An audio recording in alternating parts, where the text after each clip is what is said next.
সম্মানিত দর্শক মণ্ডলী, আসসালামু আলাইকুম। আমি মোহাম্মদ মামুন রেজা, প্রাথমিক প্রাণী চিকিৎসক, গরু ও ছাগল।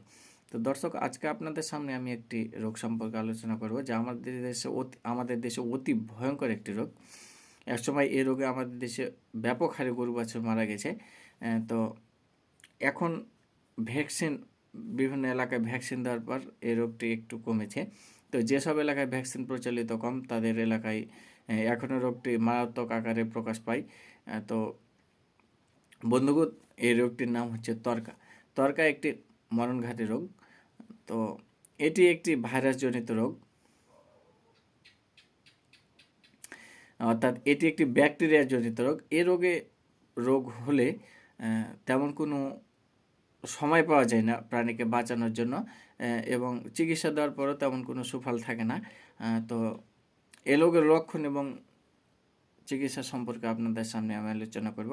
তো দর্শক, এ রোগের লক্ষণগুলো হচ্ছে, প্রাণী হঠাৎ করে মারা যেতে পারে, মানে কোনো রোগের কোনো উপসর্গ পাওয়ার পূর্বে প্রাণী মারা যাবে, এবং কোনো সময় 1 থেকে 2 ঘন্টা জীবিত থাকতে পারে, এবং প্রাণীর শ্বাসকষ্ট হয়, মিউকাস দিয়ে রক্ত আসে, এবং প্রাণী খিঁচুনি দিয়ে মারা যায়।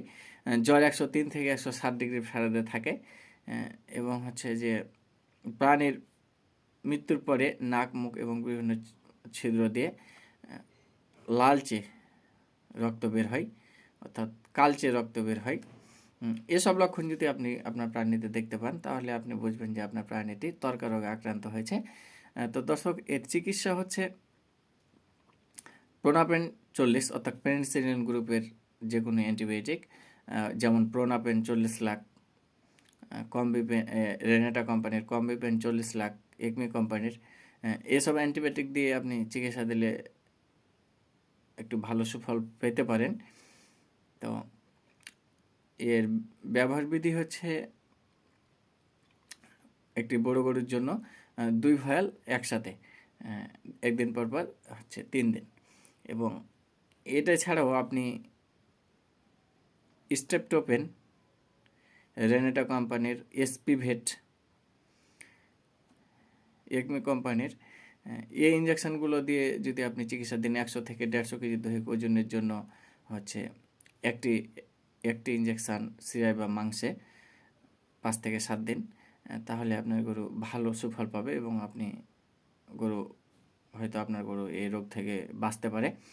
তো এর চাইতে বাঁচার উপায় হচ্ছে, এই রোগ থেকে বাঁচার উপায় হচ্ছে, আপনি আপনার গরুকে এই রোগ কোনো উপসর্গ পাওয়ার পূর্বে ভ্যাকসিন করিয়ে নেবেন। আর এর চাইতে যদি ভালো কিছু জানার ইচ্ছা থাকে, আপনাদের প্রতিটি উপজেলায় একটি করে সরকারি পশু হাসপাতাল আছে, সেখানে সাধ্যের সাথে যোগাযোগ করলে আরও একটি ভালো পরামর্শ আপনি পেতে পারেন। তো দর্শক, আজকে এ পর্যন্তই। এরপর অন্য ভিডিওতে আরও রোগ সম্পর্কে আলোচনা করব। তো আপনারা যারা এখন আমার চ্যানেলটি সাবস্ক্রাইব করেন, তারা অবশ্যই আমার চ্যানেলটি সাবস্ক্রাইব করে দেবেন। ভালো থাকবেন। আসসালামু আলাইকুম।